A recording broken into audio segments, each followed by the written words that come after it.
Now, class 9, today history, I want to continue with my chapter, that is Delhi Sultanate.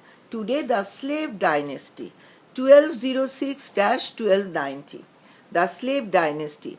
Kutubuddin Aibak as his master's lieutenant. So, Kutubuddin Aibak was the lieutenant of his master, had crushed a number of rebellions. He was very efficient and he defeated a number of rebellions.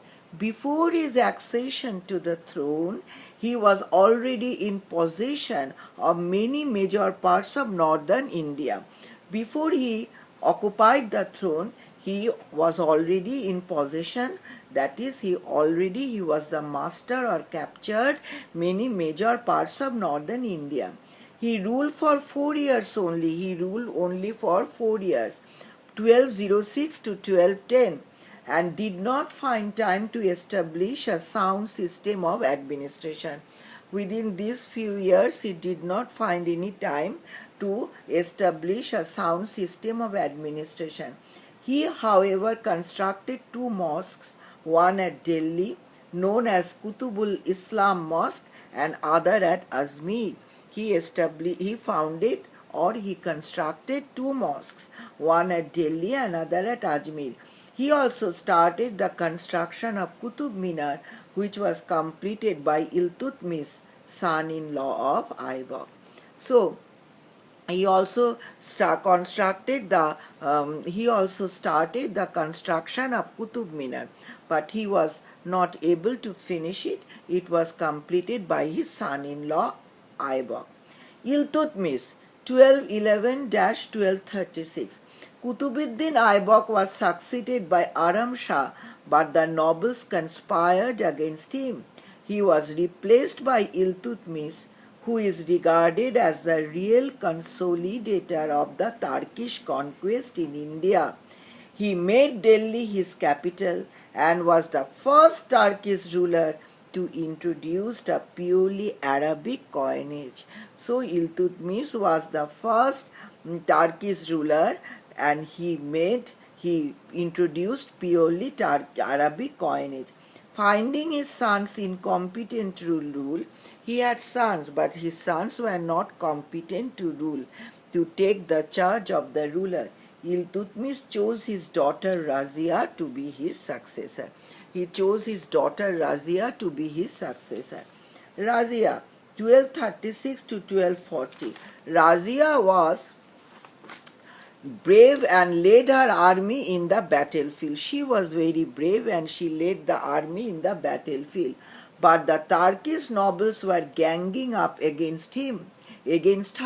She was defeated by Altunia, the governor of Sirhind. She later married Altunia, but the nobles plotted against them and they both were murdered in 1240.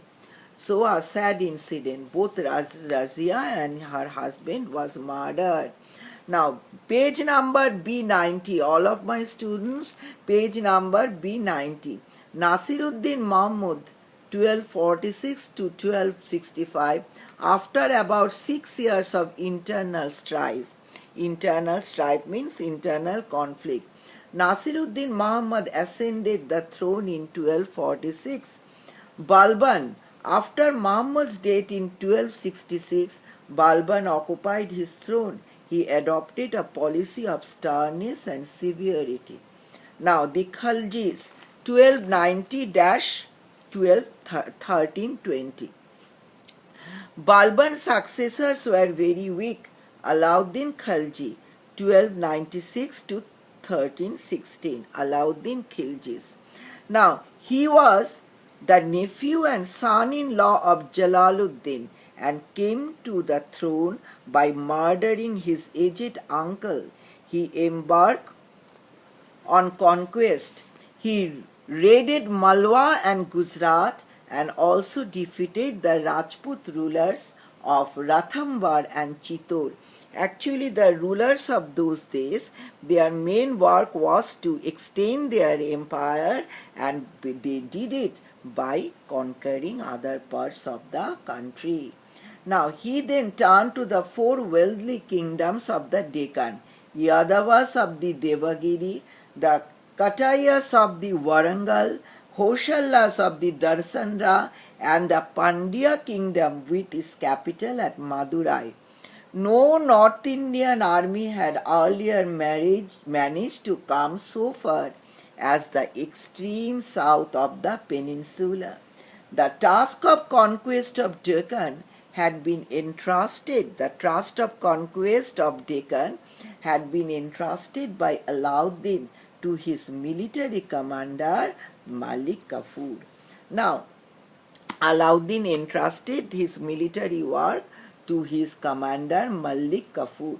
Malik Kafur captured an immense booty which consisted of hundreds of the immense booty, a big booty which consisted of hundreds of elephants, thousands of horses and golds and jewels in large quantities.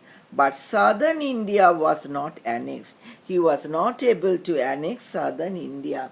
Its rulers had to acknowledge the lordship of Delhi Sultan and pay him tribute in return for peace and protection. During Alauddin's rule, Mongols again launched their plundering attacks, but they were all defeated. Now, Alauddin's revenue and administrative measures. Now, all of you listen, my students, carefully. Alauddin also initiated a series of revenue and administrative measures to augment his resources. Now, Alauddin initiated a series of revenue and administrative measures to augment means to expand his resources. He revoked all land grants made as gifts to Muslim landlords and Muslim clerics. He started again that land grants as a gifts to the Muslim landlords. The treatment meted out to Hindu landlords called mukaddams. Now, of the Chandar is also typically harsh. The Sultan tried to regulate the prices of gold as well. The Sultan tried to regulate, to fix up the price of the gold as well. This helped the common people, especially the soldiers. Now, the market regulation. Alauddin's market regulations. Control of the market was an astonishing achievement of Alauddin Khalji. All of you mark it. Very, very important. Control of the markets was an astonishing achievement of Alauddin Khalji. Since he maintained a large army on relatively small pay, he had to ensure that essential commodities were available at low prices. Essential commodities were available at low prices. This he did by regulating the prices of food grains, sugar and cooking, cloth and horses, cattle, slaves and other commodities. The traders had to sell all commodities at the fixed rates. There was a fixed rate. The traders had to sell all commodities at the fixed rates. These regulations were enforced by two officers. This was controlled and inspected and administered by two officers called Diwani Riyasat and Shahani Mandi. Those violating the regulations were severely punished. In brief, Alauddin once more revived the prestige and power, if not the dignity of the court of the Balban. So Alauddin revived. During the time of Alauddin, the prestige and power of the court of the Balban, they got back. He believed in the majesty of the monarch and his being God's representative on earth. Alauddin believed that the monarch was the representative of God and they were the ruling gods on earth. So, market regulations of Alauddin Khilji, his revenue and administrative measures are very, very important. Now, next day, Muhammad Tughlaq, okay, administration of the Sultanate. So today up till this I never teach you a huge, part of your syllabus in one day, because slowly and slowly, and the part which I teach you today, go carefully through it. Okay, after going home, have a look and listen it repeatedly. Okay, thank you very much. Okay, have a nice day.